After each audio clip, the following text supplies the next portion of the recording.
It's a quiet evening, your phone pings with a new message, and it's a selfie from someone you love, your daughter, out camping in the wild, smiling under the stars. You smile back at the screen, feeling that warm glow of knowing she's having the time of her life. But then you zoom in. Something's off. Something in that photo makes your stomach twist, your pulse race, and suddenly, you're staring at a truth so terrifying it changes everything. That's exactly what happens in the story we're diving into today, and trust me, you're not going to want to look away. This is Daughter Sends Camping Selfie. Mom zooms in and uncovers terrifying truth, and I'm here to walk you through every chilling detail, every heart-pounding moment, until we unravel the mystery together. Stick with me, because by the end of this video, you'll get the answers you came for, and maybe a few shivers you didn't expect. Let's set the stage. Picture a mom named Karen, a regular woman from a small town in Oregon, the kind of mom who keeps her phone close, always checking in on her kids. Her daughter, Emily, is 19, full of adventure, the type who loves chasing sunsets and hiking trails. Emily's out on a solo camping trip in the Pacific Northwest, a place where the forests are thick, the air smells like pine, and the world feels alive. Karen's used to getting updates from Emily, texts, photos, little snippets of her journey. But this one selfie, this one moment captured in a flash, turns Karen's world upside down. You're probably wondering what she saw, right? I get it. That itch to know, that pull to uncover the truth. It's why you clicked on this video. And I promise, I'm not going to leave you hanging. But to get there, we need to feel what Karen felt, step into her shoes, and let the suspense build. Because this isn't just a story about a photo, it's about a mother's love, a daughter's courage, and a secret hidden in plain sight that could change their lives forever. So, grab a cozy blanket, maybe dim the lights, and let's dive into this together. You and me, we're in this until the end. Now, let's talk about why this story hits so hard. You've probably sent a selfie before, maybe to your parents, your friends, or posted it online for the world to see. It's such a normal thing, right? A quick snap, a smile, a moment frozen in time. But what if that moment held something you didn't mean to capture? Something you didn't even notice until someone else looked closer? That's what makes this story so gripping. It takes something everyday, something we all do, and turns it into a puzzle that keeps you up at night. Karen's just like any of us, scrolling through her phone, sipping coffee in her kitchen, when she gets Emily's message. The selfie shows Emily by a campfire, her face glowing, the forest dark and endless behind her. At first, Karen's heart swells.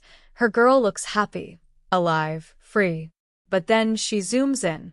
Maybe it's a mother's instinct, maybe it's just a trick of the light, but something in that background catches her eye. And once she sees it, she can't unsee it. You're feeling that curiosity now, aren't you? That need to know what's lurking in that photo. Don't worry, I'm not going to tease you forever. We're going to piece this together, step by step, and I'm going to be right here with you, talking you through it like we're sitting across from each other, sharing this wild story over coffee. Because that's what this channel is all about. Stories that pull you in, make you feel something, and keep you coming back for more. So let's keep going.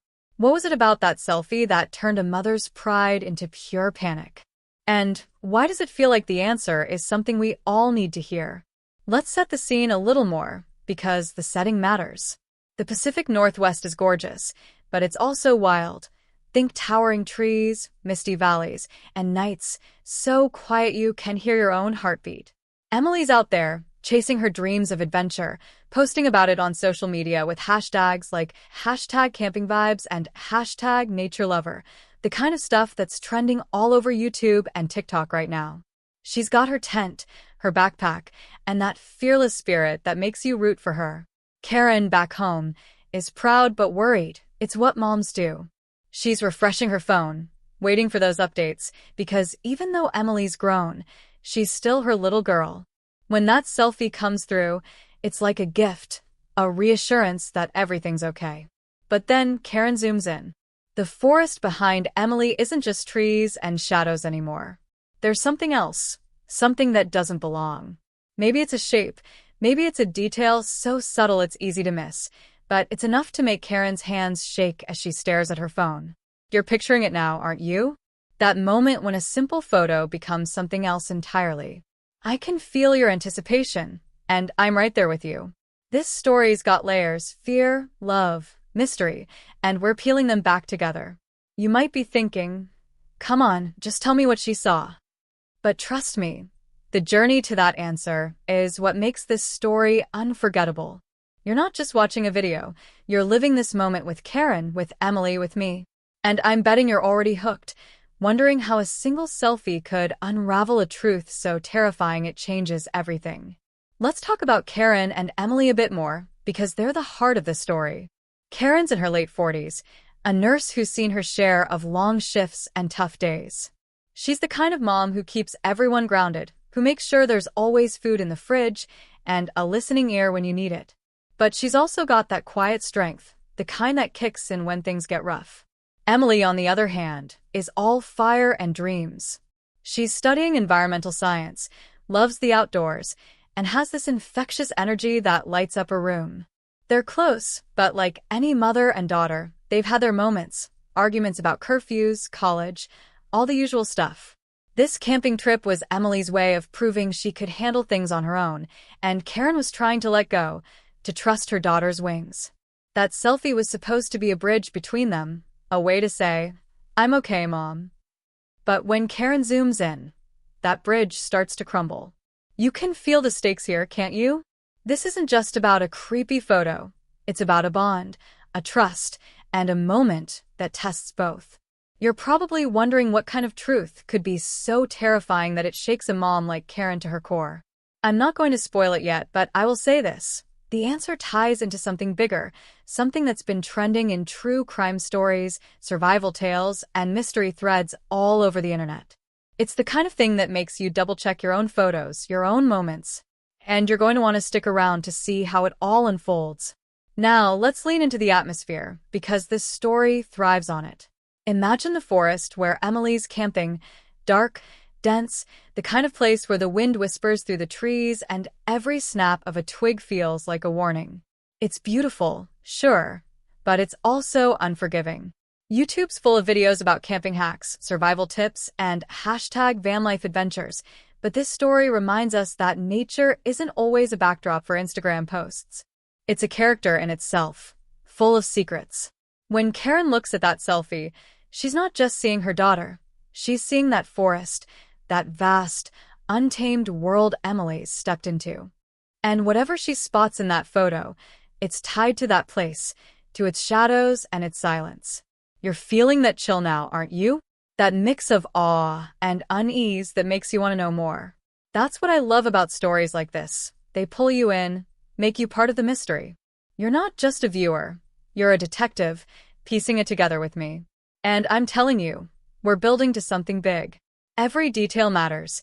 The way Emily's smile looks just a little too bright, the way the campfire's glow doesn't quite reach the edges of the frame, the way Karen's heart skips when she sees, well, you'll have to wait for that part.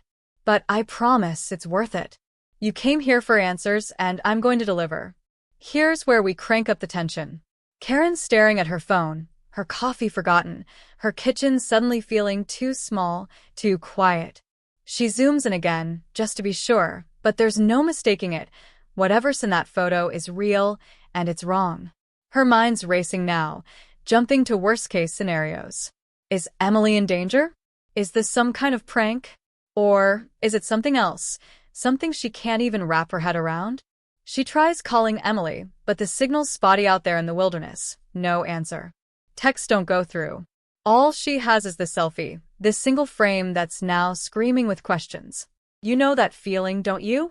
When your gut tells you something's off, but you don't have enough pieces to make sense of it. That's where Karen is, and that's where we're going with her. You're invested now, I can tell. You want to know what she saw, what it means, and what happens next. And I'm not going to let you down. This story's got twists, heart, and a truth that'll stick with you long after the video ends. But to get there, we need to follow Karen's next move, Emily's journey, and the clues hiding in that forest. You're with me, right? Good. Because just when you think you've got a handle on this, something's waiting in the shadows of that selfie, something that's about to change everything. Let's find out what it is together. Right where we left off, Karen's world is tilting, her eyes locked on that selfie, her heart hammering as she tries to make sense of what she's seeing. The kitchen around her feels like it's shrinking, the hum of the fridge too loud, the ticking clock on the wall counting down to something she can't name. You're right there with her, aren't you? That gnawing curiosity, that urge to lean closer and figure out what's hiding in that photo. It's got you hooked, and I'm not letting you go. We're diving deeper now, peeling back the layers of Emily's life, her choices, and the people around her, because somewhere in this web of connections and decisions lies the key to the terrifying truth Karen stumbled upon. Let's step back and look at Emily's world, the days leading up to this camping trip, and the threads that might be tangled up in this mystery. You're going to want to pay attention, because every detail matters, and I'm betting you're already trying to piece this puzzle together. Stick with me, because the deeper we go, the more the shadows in that selfie start to take shape, and trust me, you're not ready for what's coming. Emily's always been the kind of person who lights up a room, the one who makes friends effortlessly and dives into life with both feet. She's studying environmental science at a college in Portland, posting about sustainability and #ecoliving on her Instagram, racking up likes with her photos of waterfalls and forest trails. Her camping trip wasn't a spur-of-the-moment thing. It was planned, something she'd been talking about for weeks, inspired by all those YouTube vlogs about #solo travel and #van life that are blowing up right now. She wanted to test herself, to prove she could handle the wilderness on her own, and Karen, though nervous, supported her. Emily's been sharing her prep on social media, packing her tent, researching trails, even joking about surviving on granola bars and bad campfire coffee. But in the days before she left, Karen noticed a shift in her daughter. Emily seemed distracted, maybe a little secretive, spending more time on her phone, texting someone late into the night. When Karen asked, Emily brushed it off, saying it was just school stuff or group chats with friends. You're starting to wonder, aren't you? Was Emily hiding something? Maybe it was nothing, just the usual college stress, or a new crush she wasn't ready to talk about. Or maybe it was something more, something that followed her into those woods. That's the thing about mysteries like this. They make you question everything, and I'm right here with you, turning over every stone to figure out what's going on. Let's talk about the people in Emily's orbit, because no one's an island, and someone somewhere might hold a clue to what Karen saw in that selfie. There's Jake, Emily's on-again, off-again boyfriend, a laid-back guy who's into photography and always tagging along on her adventures. He's got that charming, artsy vibe, posting moody black and white shots with hashtags like #naturephotography and #adventurewaits. Jake was supposed to go camping with Emily but backed out last minute, saying he had a freelance gig he couldn't miss. Karen never quite warmed to Jake. Something about his easy smile felt too polished, like he was always performing. Emily, though, adored him, even when they fought over silly things like unanswered texts or canceled plans. Then there's Sarah, Emily's best friend since high school, the practical one who's always teasing Emily about her hippie dreams, but would do anything for her. Sarah helped Emily map out her camping route, even lent her a fancy GPS tracker for safety. But Karen remembers a weird moment at a family barbecue a few weeks back, Sarah and Emily stepping away to talk, their voices low, their faces tense. Was it just friend drama or something bigger? You're feeling that itch now, that need to connect the dots. Maybe Jake's flakiness means something, or maybe Sarah knows more than she's letting on. Or maybe it's neither of them, and the truth is tied to someone or something else entirely. That's what makes this story so gripping, isn't it? Every new detail feels like a clue, but also like a trap, leading you down a path that might not be what it seems. Now, let's weave in a bit more about the days before Emily left, because the context is everything. Emily's been diving deep into her environmental science projects, particularly one about preserving old-growth forests in the Pacific Northwest. She'd been spending time with a local activist group, the kind of folks who chain themselves to bulldozers to stop logging, passionate but intense. Karen met one of them, a guy named Lucas, when he dropped Emily off at home one evening. Lucas was older, maybe late 20s, with a quiet intensity and a habit of avoiding eye contact. Emily said he was just a mentor, someone who knew the forest better than anyone, but Karen got a weird vibe, like Lucas was watching Emily a little too closely. Lucas had been teaching Emily about off-grid camping, survival skills, the kind of stuff that's trending in hashtag bushcraft videos all over YouTube. He even gave her a hand-drawn map of a remote trail, one that wasn't on any park website. Was Lucas just being helpful, or was there more to his interest in Emily? You're starting to see the threads now, aren't you? The boyfriend who didn't show up, the friend with a secret, the activist with his cryptic map. Any one of them could be tied to whatever Karen saw in that selfie, or none of them. That's the beauty of this mystery. It keeps you guessing, keeps you leaning forward, waiting for the next piece to fall into place. The forest itself deserves a moment, because it's not just a backdrop, it's a player in this story. The Pacific Northwest is having a moment online, with hashtag PNWLife and hashtag ExploreNature videos racking up views. But anyone who's been there knows it's not all Instagram filters and cozy campfires. The woods Emily chose are deep, the kind of place where cell service dies and the trees seem to whisper secrets. Locals talk about those forests like they're alive, full of history, old logging camps, abandoned cabins, even rumors of people going missing and never being found. Emily, with her love for nature, would have eaten that up, probably joking about Bigfoot or ghost stories while she packed her gear.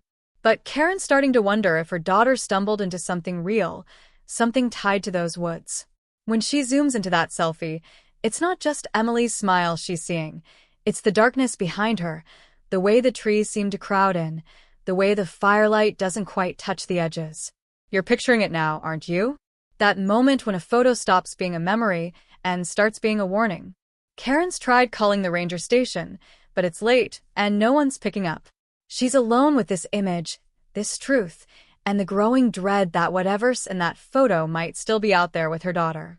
You're feeling that tension, that need to know more, and I'm right here with you, guiding you through it. Here's where things get even murkier. Karen's mind is spinning, pulling up memories of little things that didn't seem important at the time, but now feel like neon signs. Like the way Emily kept checking her phone before she left, like she was waiting for a message that never came. Or the time Karen overheard Emily on a call, her voice low, saying something about not telling anyone yet. Was she talking to Jake, Sarah, Lucas, or someone Karen doesn't even know? And then there's the gear Emily took. Karen noticed a strange knife in her backpack, not the usual camping stuff Emily owned, with an intricate handle that looked handmade. When Karen asked about it, Emily said it was a gift, but her eyes darted away, like she didn't want to talk about it. These are the kinds of details that drive you crazy in a story like this, aren't they? The kind that make you want to pause the video and start theorizing in the comments. Was Emily mixed up in something she didn't fully understand? Was she running toward adventure, or away from something or someone? You're hooked now, I can tell, and I'm not going to let you down.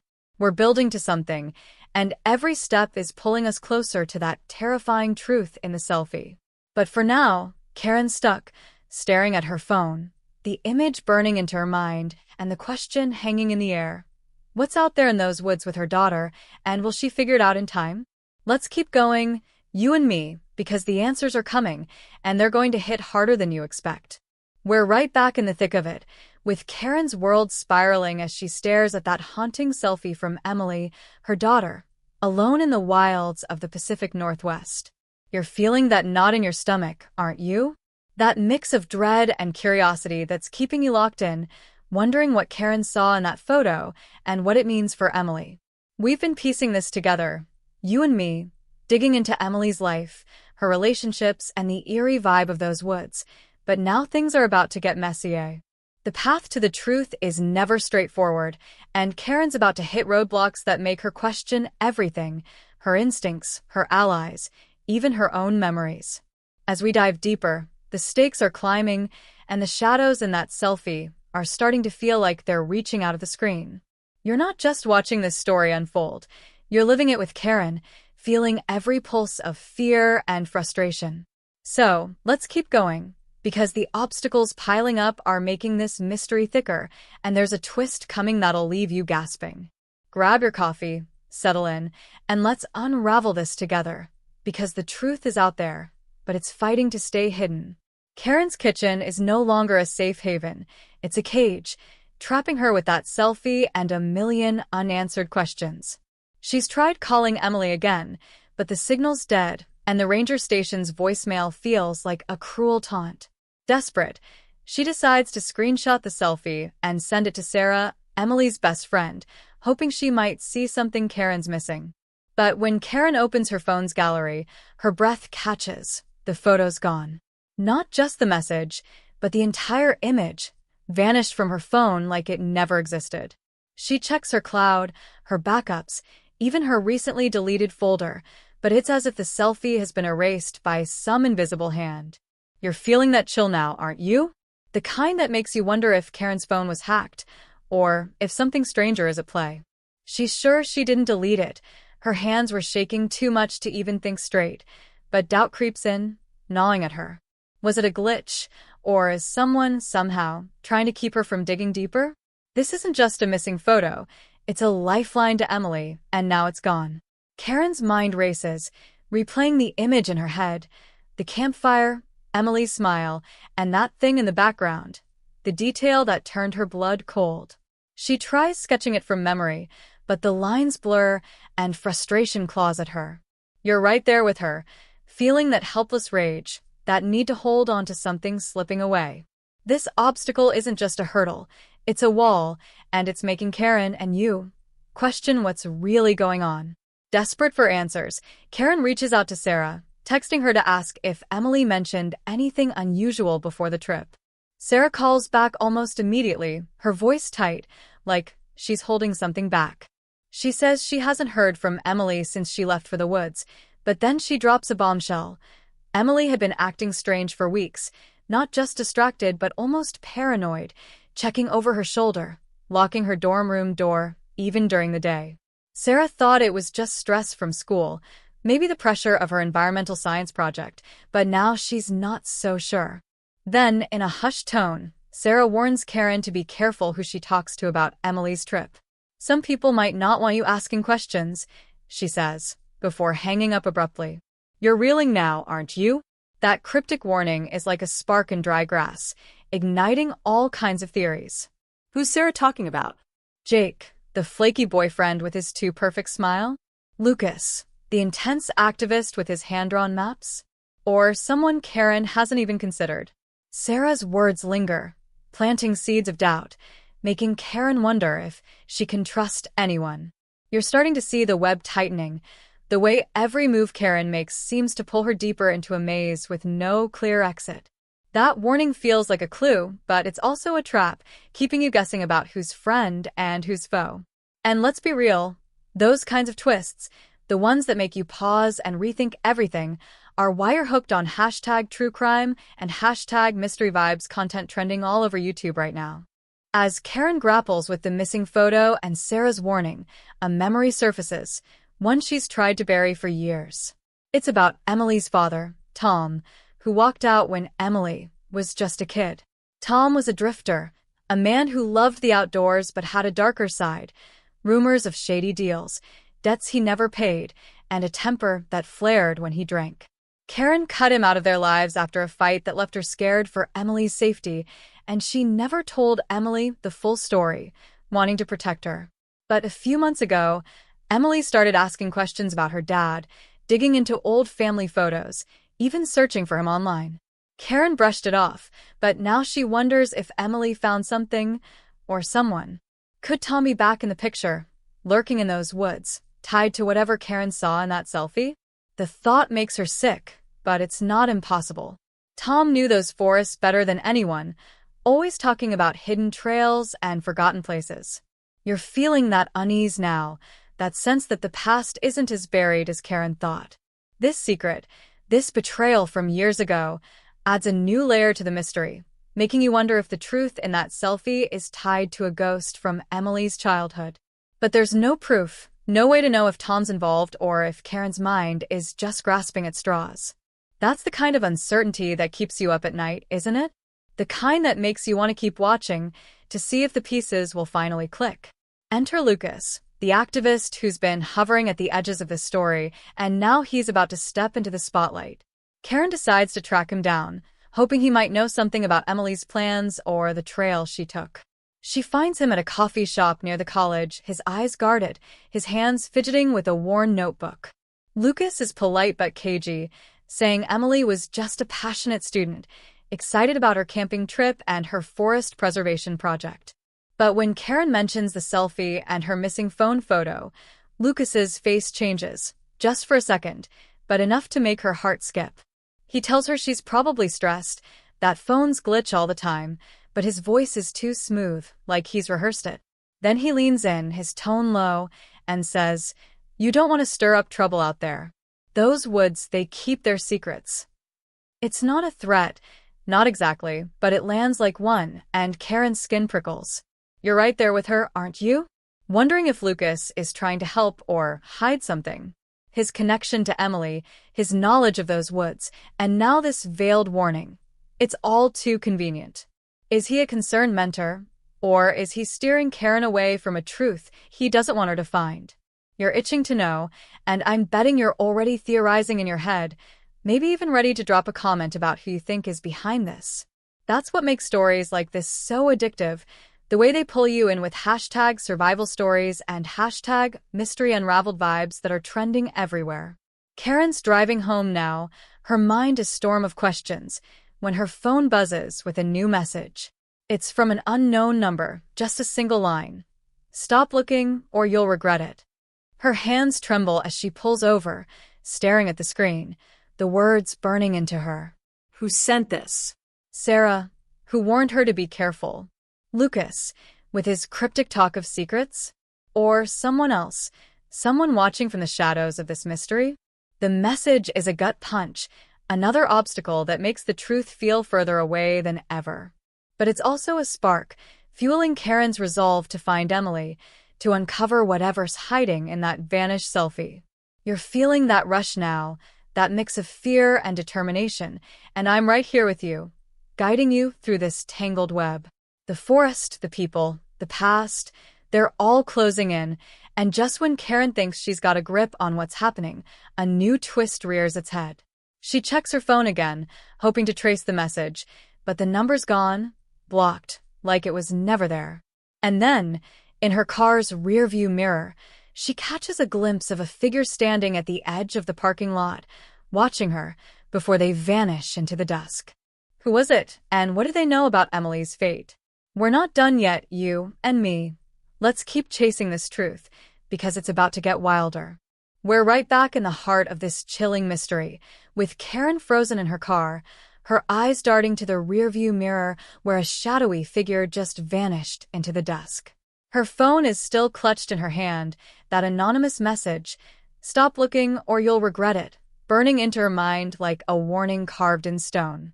You're feeling that same jolt of adrenaline, aren't you?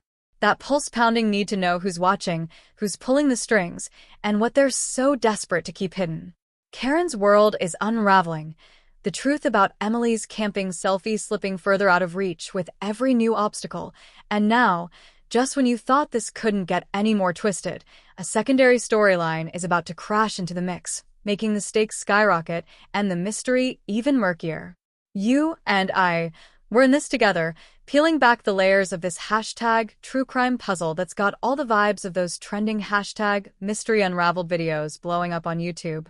Every clue, every glance, every whisper is pulling us deeper, and trust me, this new thread is going to make you question everyone and everything.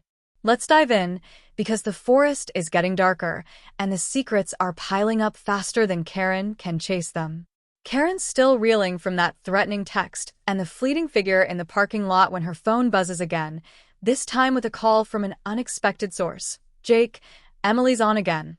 Off again boyfriend. The one who bailed on the camping trip for a supposed freelance gig.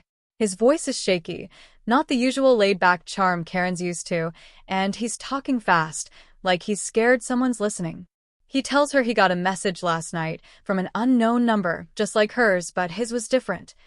Tell her to stop, or you're both done. Jake swears he doesn't know what it means, but he's freaking out, saying he tried calling Emily after she left for the woods and got no answer, which isn't like her. He even went to her dorm to check on her stuff, hoping for some clue, and found something weird. A crumpled note tucked under her laptop, with a single word scrawled in Emily's handwriting. Run. You're feeling that shiver now, aren't you? That moment when a new piece of the puzzle doesn't just fit, it explodes the whole picture. Was Emily trying to warn someone? Was she scared before she even left for the forest? And why is Jake getting threats too? His story complicates everything, making you wonder if he's a victim, a liar, or something else entirely. Karen's head is spinning, her instincts screaming that Jake's holding something back, but his fear sounds real, and that note, run, is like a ghost whispering in her ear. You're hooked, I can tell, because this secondary storyline isn't just a side note. It's a wrecking ball, smashing through what we thought we knew and leaving us with more questions than answers. Let's pull on this new thread and see where it leads. Jake's involvement raises the stakes because now it's not just Karen and Emily caught in this web. Someone's targeting the people around Emily, and that makes the threat feel bigger, more organized, like there's a force at work that's watching every move. Karen presses Jake for details, her voice sharp despite the fear clawing at her. He admits he lied about the freelance gig. He didn't go camping with Emily because they'd had a fight a few days before she left. Something about her being obsessed with her environmental project and shutting him out. Jake says Emily was meeting with that activist, Lucas, more than she let on, staying out late, coming back with maps and notebooks full of cryptic notes about the forest. Jake thought she was just deep in her hashtag eco-warrior phase, the kind of thing that's all over YouTube with hashtag sustainability and hashtag nature lover hashtags, but now he's not so sure. That note he found, run, contradicts the carefree vibe of Emily's camping posts, the ones with her smiling by waterfalls and tagging hashtag solo travel. It's like Emily was living two lives, one for the world to see, and another hidden in the shadows of those woods. You're starting to wonder, aren't you? Was Emily digging into something dangerous with Lucas's activist group? Did she stumble onto a secret that someone's willing to kill to protect? And Jake, why didn't he mention this fight sooner? His story feels like a lifeline, but it's also a red herring, making you question if he's trying to help Karen or throw her off the trail. As Karen tries to process Jake's bombshell, another layer of doubt creeps in, tied to Sarah, Emily's best friend, who's been acting cagey ever since Karen reached out. Sarah's warning to be careful who you talk to is echoing in Karen's mind, especially now that Jake's in the mix. Karen decides to confront Sarah, driving to her apartment under a sky heavy with clouds, the kind that makes everything feel like it's closing in. Sarah's reluctant to talk, her eyes darting to her phone every few seconds, but she finally admits she knew about Emily's fight with Jake. More than that, Sarah says Emily had been pulling away from everyone, even her, in the weeks before the trip. Emily had started hanging out with a new crowd, not just Lucas, but others from the activist group, people Sarah didn't trust who talked about taking action against logging companies in ways that sounded risky, maybe even illegal. Sarah swears she tried to warn Emily, but Emily was all in, posting about hashtag Save the Forest, but keeping the real details offline. Then Sarah drops a gut punch. The day before Emily left, Sarah saw her arguing with a stranger in a parked car near campus, a man with a beard and a hoodie, someone Sarah didn't recognize. Emily looked upset, almost scared, but when Sarah asked, Emily said it was nothing. You're feeling that tension now, that sense that every new clue is a double-edged sword, cutting deeper into the mystery, but also clouding the truth.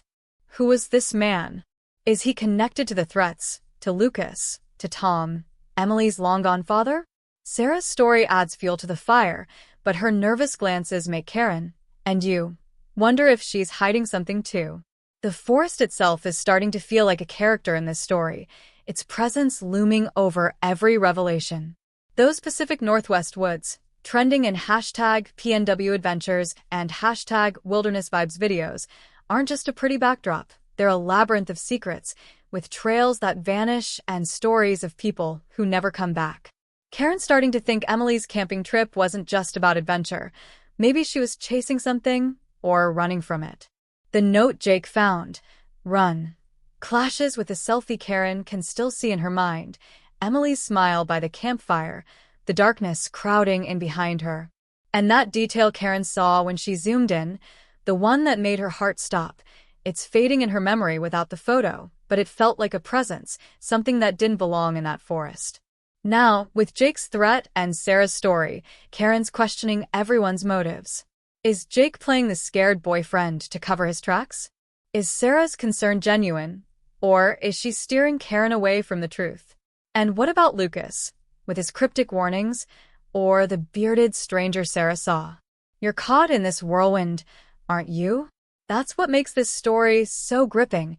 It's not just one mystery, it's a tangle of them, each one pulling you deeper into the hashtag survival stories that keep you scrolling YouTube late at night. Karen's not giving up, though, and neither are we. She's about to make a bold move, driven by that note and the threats, but just as she starts to act, her phone lights up with a new message, not a text, but a photo, sent from Emily's number. It's blurry, dark, but there's something in it, a shape, a shadow, maybe a face, and it's not Emily. Who sent it, and what are they trying to say? We're not stopping here, you and me. Let's chase this twist, because the truth is closer, and it's darker than we ever imagined. We're plunging deeper into the heart of this chilling mystery, right where we left Karen staring at her phone, her breath catching as a new photo from Emily's number lights up the screen, a blurry, shadowy image that's not her daughter, but something else, something that feels like a warning carved in darkness. You're right there with her, aren't you? That sinking feeling in your gut, that electric need to know what's happening to Emily, and who's pulling the strings in this terrifying game. The forest, the threats, the vanished selfie, they're all closing in, and now the story's taking a darker turn, one that's going to make Karen, and you, realize the danger isn't just out there in the Pacific Northwest woods. It's here, now, breathing down her neck. This isn't just a puzzle anymore. It's a race against time, and the stakes are higher than ever. You and I, we're locked in, chasing this hashtag true crime nightmare that's got all the vibes of those trending hashtag mystery unraveled videos you can't stop watching. Karen's world is about to crack open, and the fear, the paranoia, the raw emotion, it's all going to hit hard. Let's dive in, because what happens next changes everything, and the truth is still out there, taunting us from the shadows. Karen's hands tremble as she stares at the new photo, her car parked on the side of the road, the dusk pressing against the windows like a living thing. The image is grainy, the kind of shot you'd get in low light, but there's no mistaking the shape in it, a silhouette, humanoid but wrong. Standing among the trees, its edges smudged like it's moving too fast for the camera. There's no message, no explanation, just this image from Emily's number, and it's enough to make Karen's heart pound so loud she can barely think. Her mind flashes back to the original selfie, the one that vanished from her phone, and that detail she saw when she zoomed in, something in the background, something that didn't belong. Was it this? This figure, this presence that feels like it's staring right through the screen? She tries calling Emily's number, but it goes straight to voicemail, the automated greeting mocking her desperation. Then, as she fumbles to screenshot the photo, her phone vibrates with another message from an unknown number. You were warned. Back off or you're next. The words hit like a physical blow, and suddenly the danger isn't just a theory. It's real, immediate, and aimed directly at her. You're feeling that panic now, aren't you? That moment when a mystery stops being a story and starts being a threat. Karen's no longer just a mom searching for her daughter. She's a target, and the realization crashes over her like a wave, drowning out everything but fear and the fierce need to find Emily before it's too late. The weight of this threat sinks in as Karen drives home, her eyes flicking to the rearview mirror every few seconds, half expecting to see that figure from the photo looming in the road behind her. Her thoughts are a storm of guilt and terror. Guilt for letting Emily go on this trip, for not pushing harder when she seemed secretive, for not seeing the signs that something was wrong. She's always been the strong one, the nurse who keeps it together in a crisis, but now she's unraveling, her paranoia growing with every shadow that moves in the corner of her eye. Was that car following her when she left Sarah's apartment, the one with the tinted windows that lingered too long at the stoplight? Is someone watching her house, waiting for her to make the wrong move? The anonymous threats, the missing selfie, the cryptic note Jake found saying run, they're all pieces of a puzzle, but they're jagged, refusing to fit together. And that new photo, That silhouette in the woods, it's like a ghost from one of those hashtag creepy encounters videos trending on YouTube, the kind that make you double-check your locks at night. Karen's starting to wonder if Emily stumbled into something bigger than a solo camping trip, something tied to those activist meetings with Lucas, or maybe even her father, Tom, whose shadow still lingers in Karen's memories. The idea that Tom could be involved, that he might be out there in those woods, twists her stomach, but it's the thought of Emily alone, unaware of this danger, that cuts deepest. You're right there with her, feeling that raw, aching need to protect someone you love, and the helpless rage when the world seems to be conspiring to stop you. Desperate for any lead, Karen decides to check Emily's social media again, hoping for a clue in her recent posts. She's scrolling through Emily's Instagram, full of hashtag PNW life and hashtag nature lover shots, when she notices something chilling. Emily's last post, a video of her setting up her tent, has been deleted. Not just hidden, but gone. And the comment section on her previous posts is flooded with weird, cryptic messages from accounts Karen doesn't recognize. You shouldn't have gone there. They see you. Leave it alone. Her pulse races as she clicks on one of the profiles, but it's a blank account, no posts, no followers, like it was created just to send that message. This isn't just a glitch or a prank. Someone's actively erasing Emily's digital footprint, and it feels like they're trying to erase her from Karen's reach too. The paranoia is suffocating now, making Karen question everyone. Jake, with his convenient story about a fight, Sarah, who's been dodging questions, Lucas, with his veiled warnings about the forest. Even the ranger station, which finally called back only to say they haven't seen Emily on the trails, feels untrustworthy, their tone too dismissive for a mother's panic. You're caught in this spiral, aren't you? That hashtag survival stories vibe where every step forward reveals a new trap, every clue raises more questions. Karen's starting to feel like she's not just fighting to find Emily, she's fighting to stay alive, to keep from becoming another ghost in this mystery. Then, the hammer drops. Karen gets home, her hands shaking as she unlocks the door, and finds something that stops her cold. A package on her doorstep, small, unmarked, with no return address. Inside is a single item. Emily's camping knife, the one with the intricate handle Karen didn't recognize, now smeared with what looks like dried blood.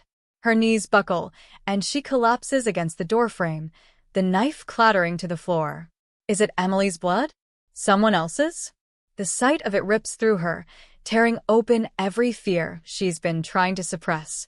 Her mind races to that silhouette in the photo, to the threats, to the figure she glimpsed in the parking lot.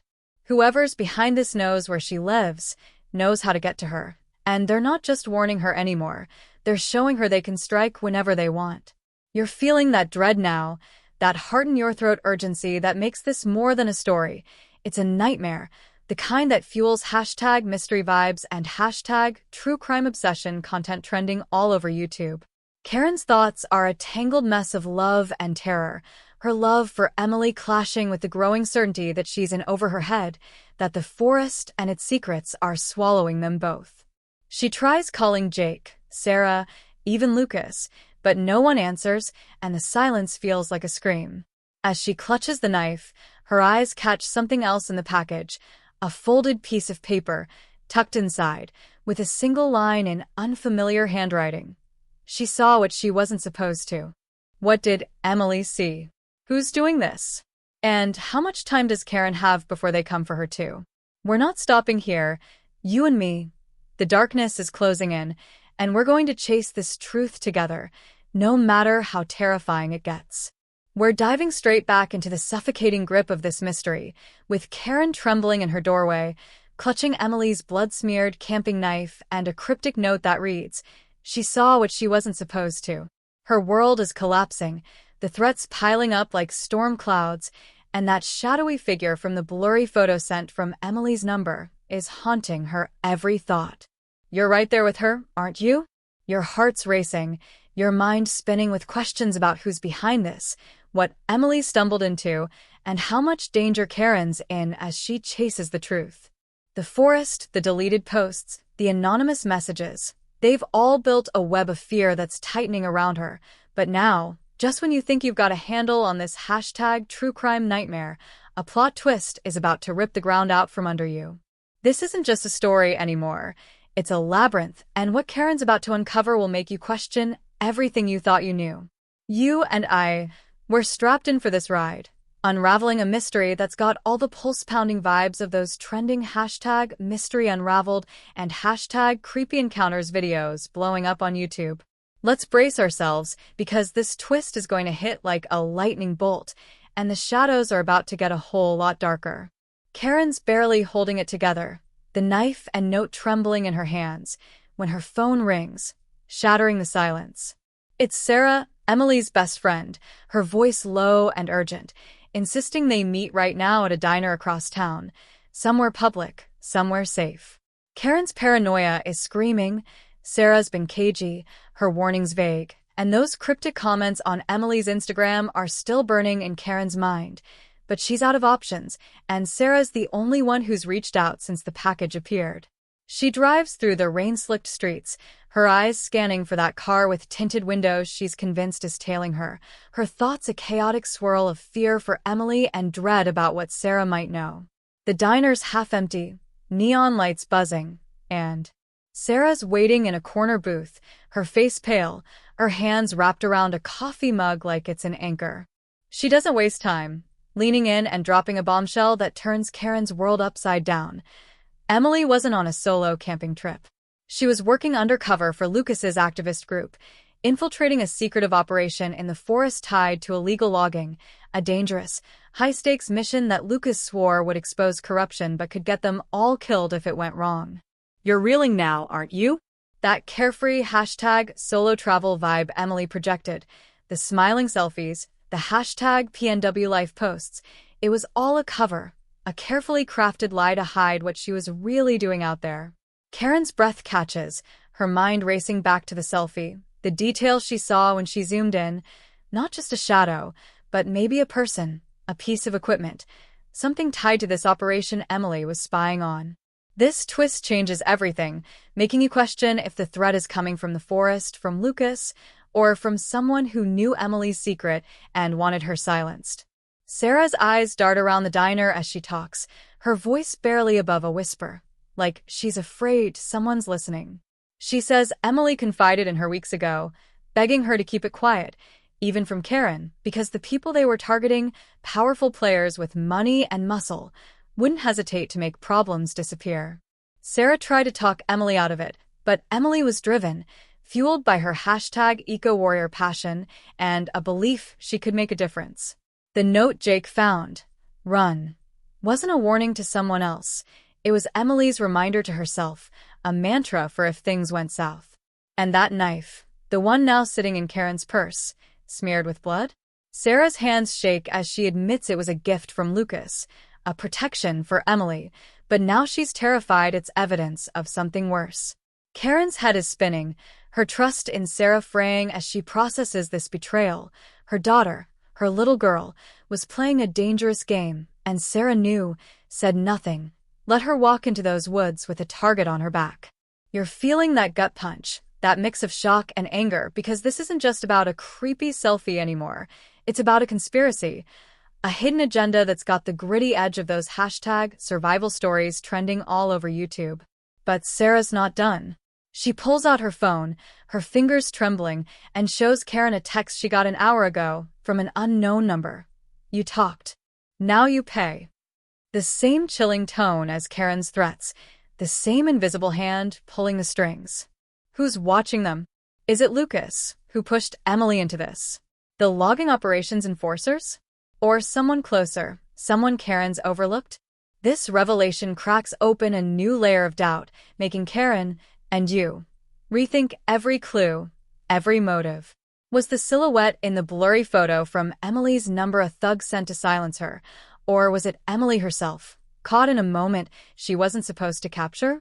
The deleted Instagram posts, the vanished selfie, the cryptic comments, they weren't random. They were a coordinated effort to bury Emily's mission, to erase her from the narrative before anyone could connect the dots. Karen's heart aches as she realizes Emily wasn't just chasing adventure, she was chasing justice, and it might have cost her everything. Her thoughts spiral to Tom, her ex, the drifter who knew those forests, who could have been pulled into this mess if Emily reached out to him. Or maybe Jake's not the flaky boyfriend he seems. His story about the fight, the note he found, feels too convenient now, like he's playing a part. Even Sarah, sitting here spilling secrets, could be covering her own tracks, feeding Karen just enough to keep her off balance. You're caught in this whirlwind, aren't you? That hashtag mystery vibes rush, where no one's who they seem, and every truth hides another lie. Karen's paranoia is a living thing now, her eyes scanning the diner for anyone watching, her pulse racing as she wonders if the threats are closing in, if the blood on that knife is a promise of what's coming. As Karen grapples with this new reality, Sarah's phone buzzes again, and her face goes white. She shows Karen another message, this one a photo, not of the forest but of Karen's house, taken from the street, time-stamped just minutes ago. Someone's out there, right now, watching her home, knowing exactly where she is. The diner's neon hum feels oppressive, the air too thick, and Karen's mind screams that she's not just in danger, she's being hunted. Sarah's voice cracks as she begs Karen to stop digging, to run, to hide, but Karen's done running. Emily's out there, caught in a web of secrets and power, and Karen's not going to let her disappear. You're feeling that fire now, that mix of fear and defiance that makes this story so gripping, so human. But just as Karen steels herself to fight back, a man slides into the booth across from them, his face half hidden under a baseball cap, his voice low and calm.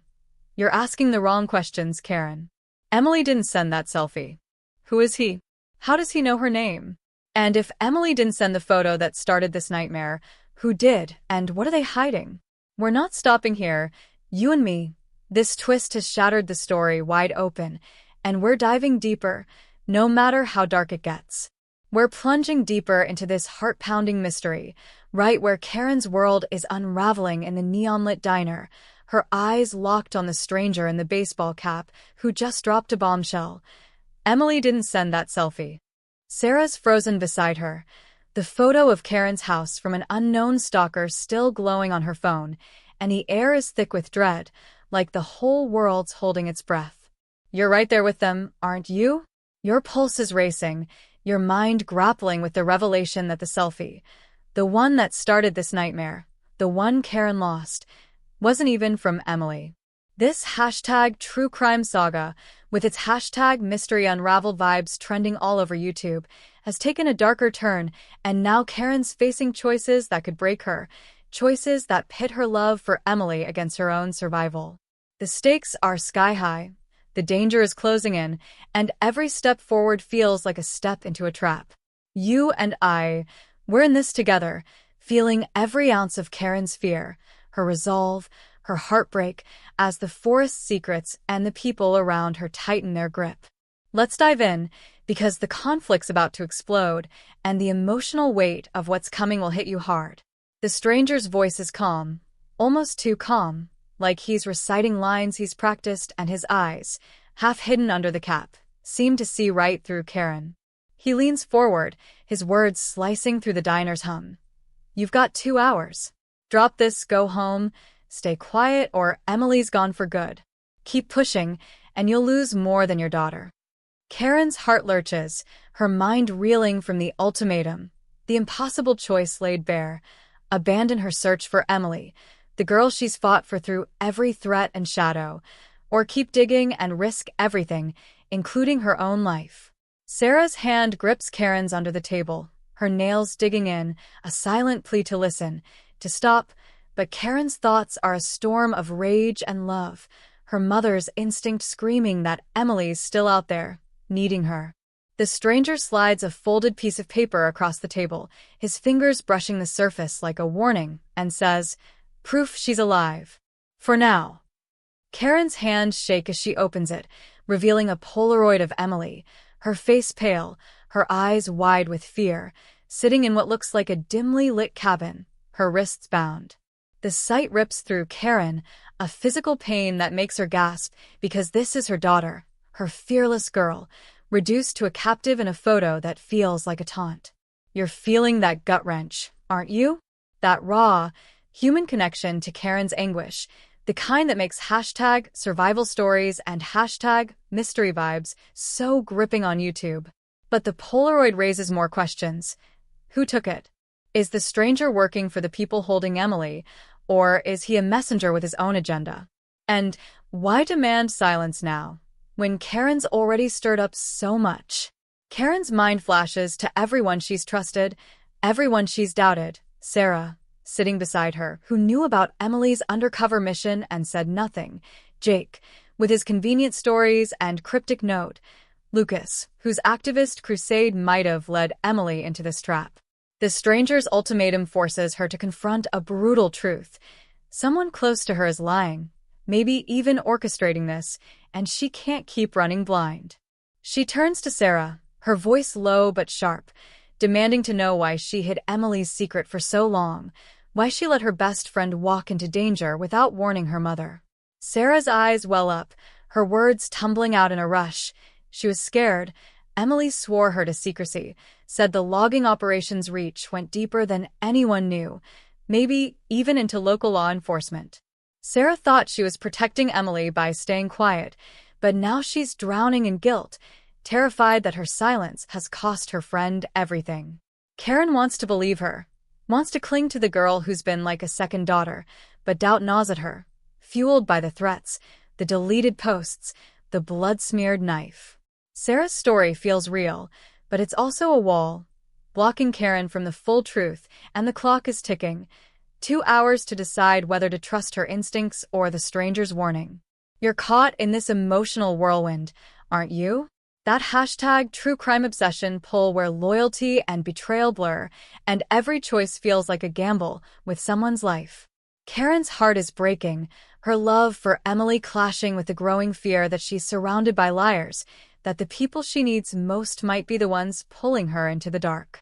The diner feels like a cage now, the stranger's presence a weight that makes every glance, every sound, feel like a threat.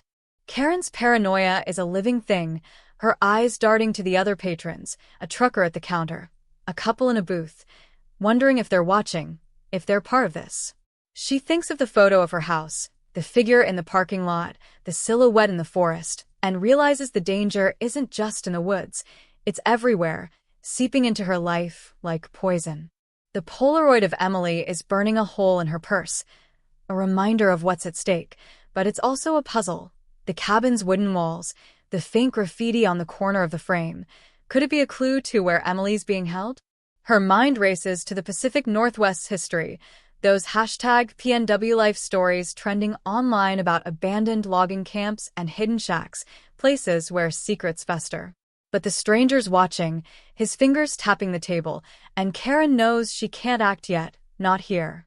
She's torn between confronting him, demanding answers, and playing along to buy time, to keep Emily alive.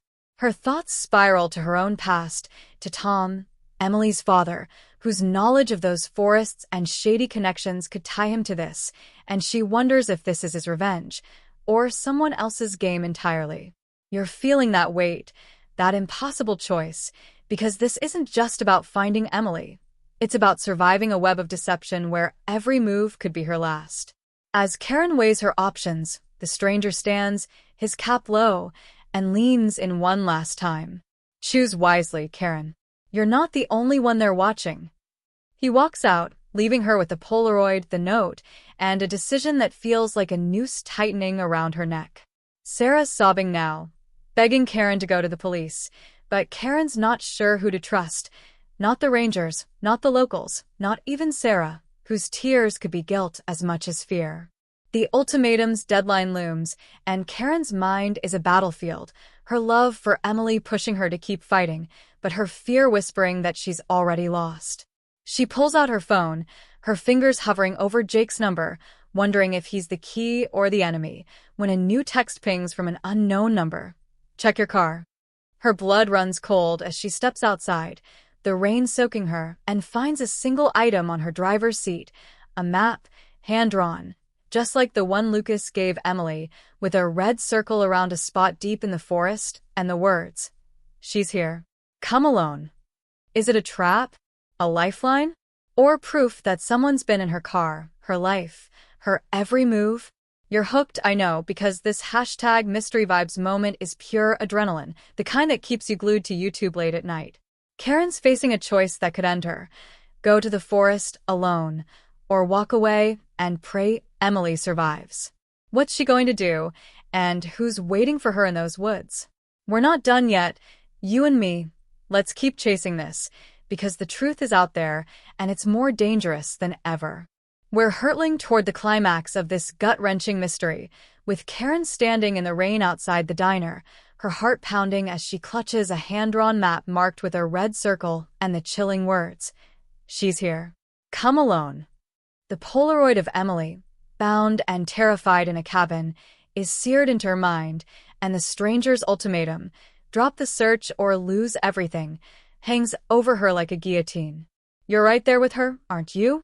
Your pulse is hammering, your mind racing with the weight of her impossible choice.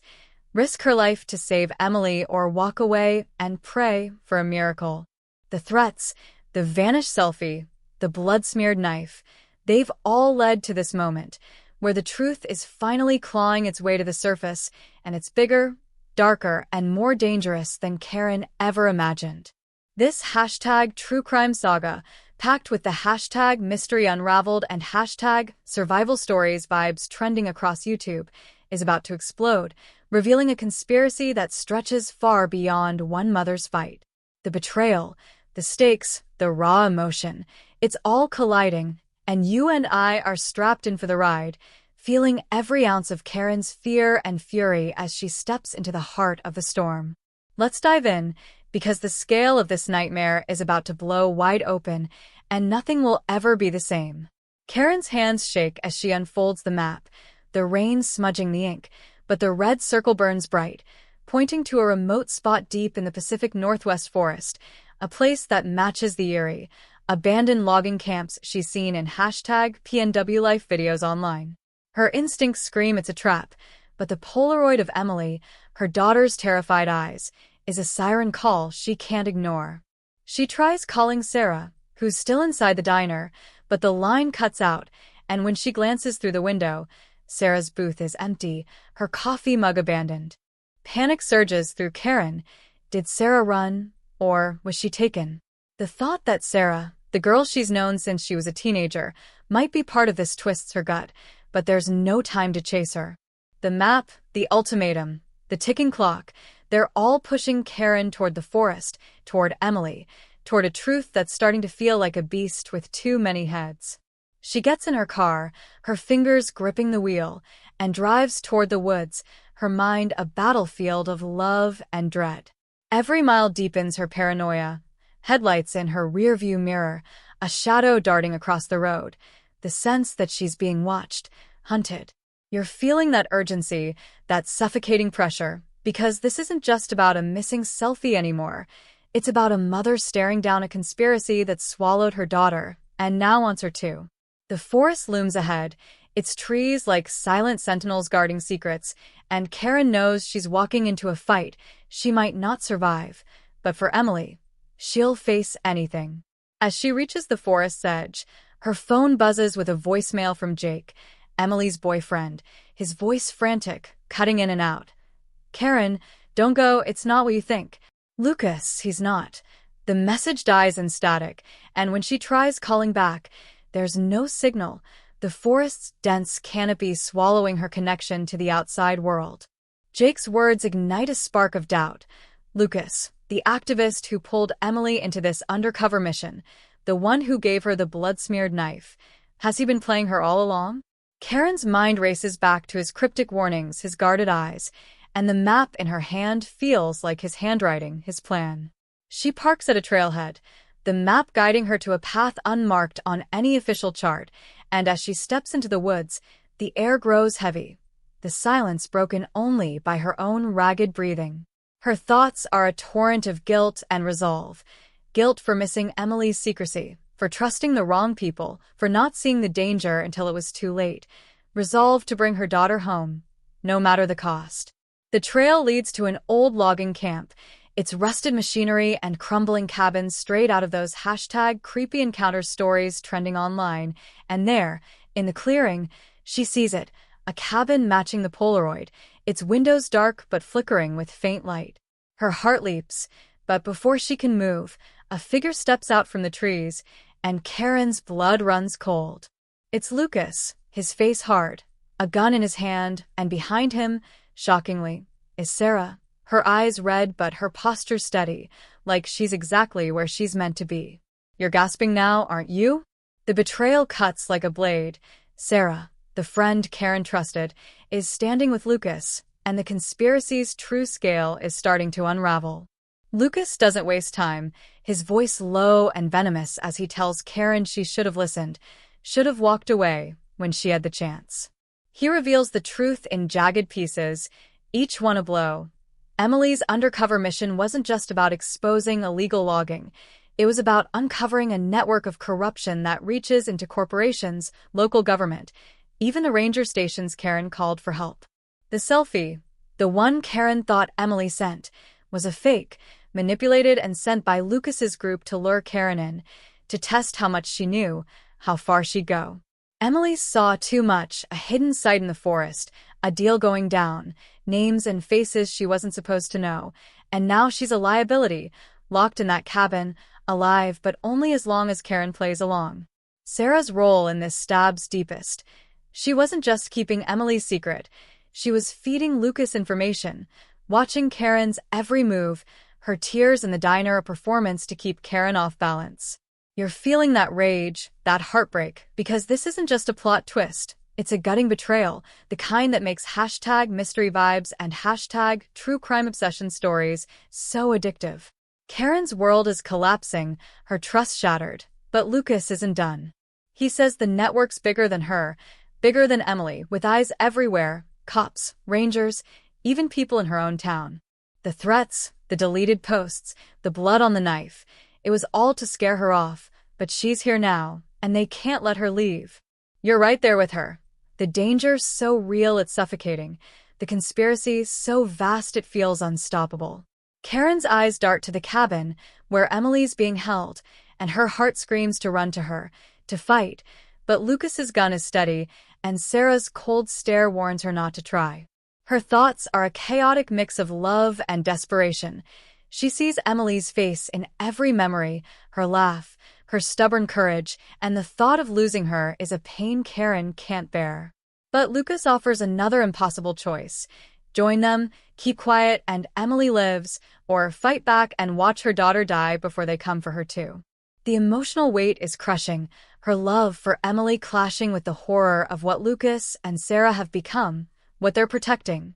She thinks of Jake's cut-off voicemail, his warning about Lucas, and wonders if he's out there, if he's part of this or another victim.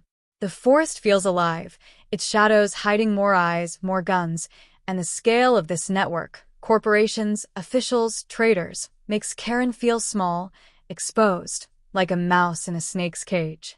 You're caught in this #survival stories rush, the urgency and fear so intense it's like you're standing in that clearing, hearing the wind howl through the trees. Karen's about to make a move, her hand inching toward the knife in her purse, when a sound erupts from the cabin, a scream, unmistakably Emily's, sharp and desperate. Lucas's head snaps toward it, and in that split second, Karen's choice is made, but what she's about to do, and who's waiting in that cabin, will change everything. We're not stopping here, you and me. The climax is burning, and the truth is closer, deadlier than ever. Rain hammered the rusted rooftop of the abandoned textile mill, each drop slicing through the silence like a ticking countdown. Inside, beneath flickering industrial lights and clouds of dust suspended in stale air, Jacob stood frozen, eyes locked on the man who had haunted every thread of his unraveling life. Dominic Varelli, once a trusted mentor, now the orchestrator of the chaos that had consumed the town of Hollow Creek. Years of whispers, dead ends, and manipulated evidence had led Jacob to this final moment, and now, the truth was suffocatingly close. His fingers trembled around the flash drive he'd just yanked from a hollowed-out floorboard, a relic from the past, containing the one video file that had survived every attempt to erase it from existence. The footage was grainy, time-stamped 13 years ago.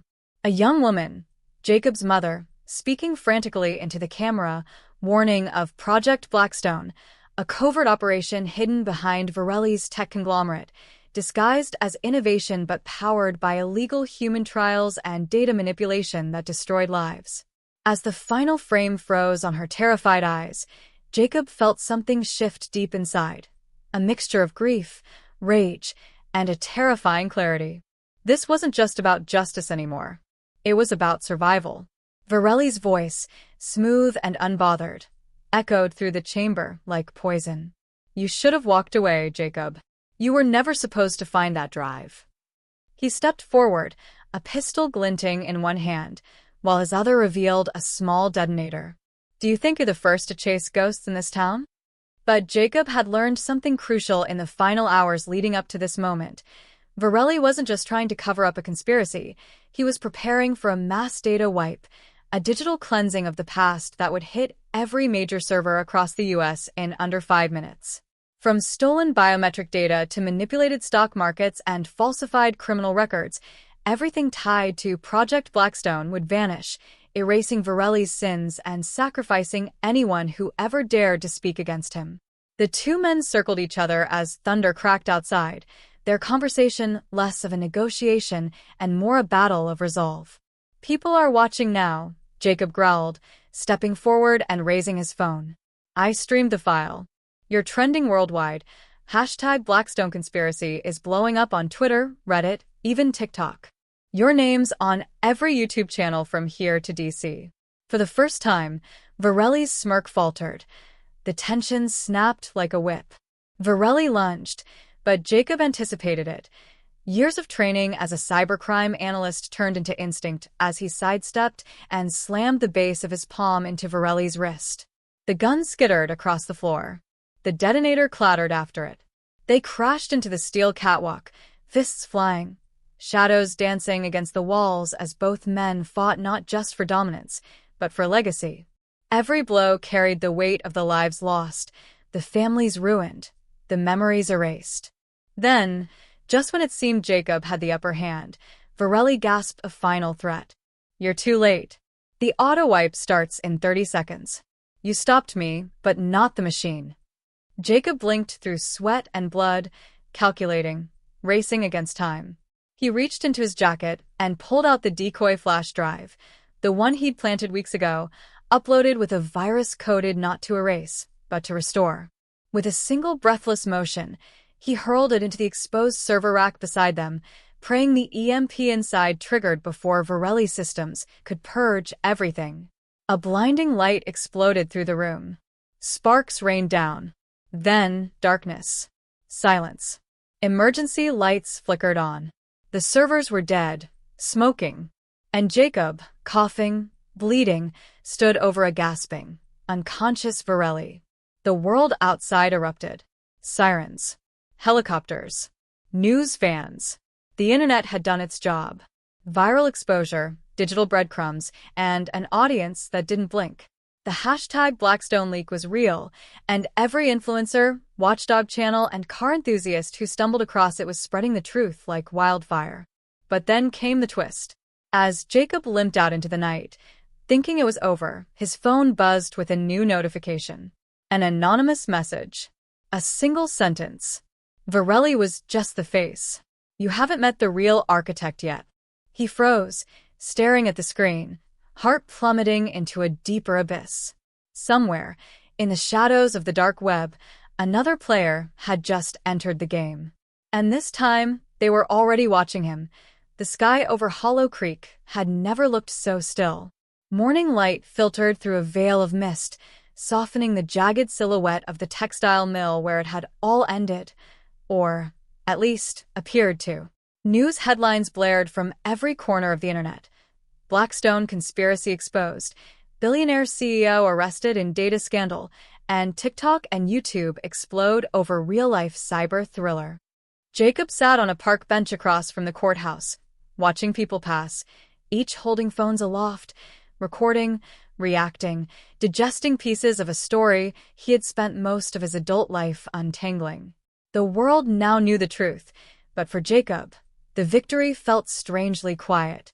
The adrenaline was gone, replaced by a raw, aching stillness.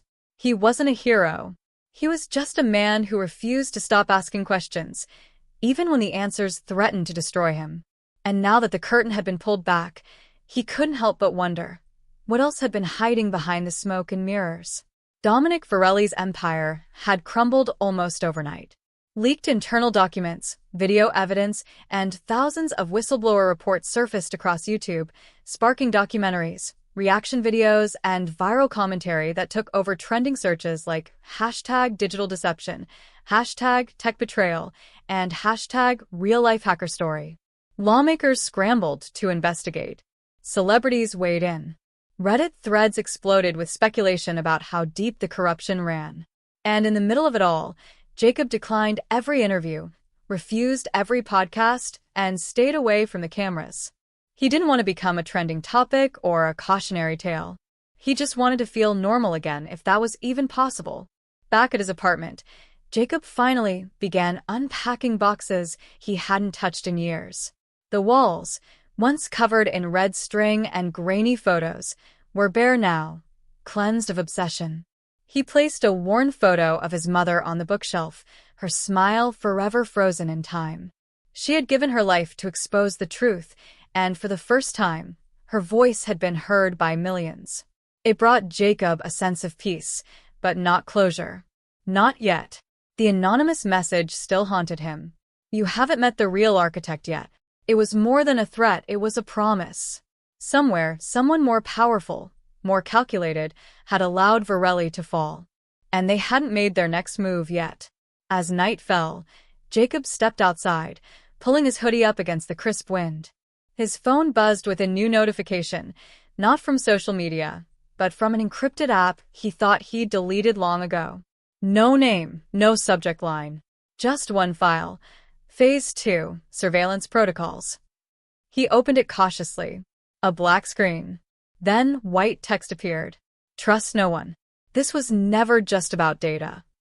His breath caught. He looked up at the night sky, where drones blinked faintly above the city. Cameras on every streetlight. Voice assistants in every home. Algorithms controlling what people saw, thought, bought. The conspiracy wasn't just about one man or one company. It was systemic, global, hidden in plain sight. The real question wasn't whether it would happen again. It was whether anyone would notice before it was too late. Jacob turned back toward the glow of the city, heart heavy but resolute. He hadn't planned to keep digging. He wanted peace. But some truths are too big to walk away from. And as his silhouette disappeared into the dark, the audience was left not with a clean ending, but a chilling realization.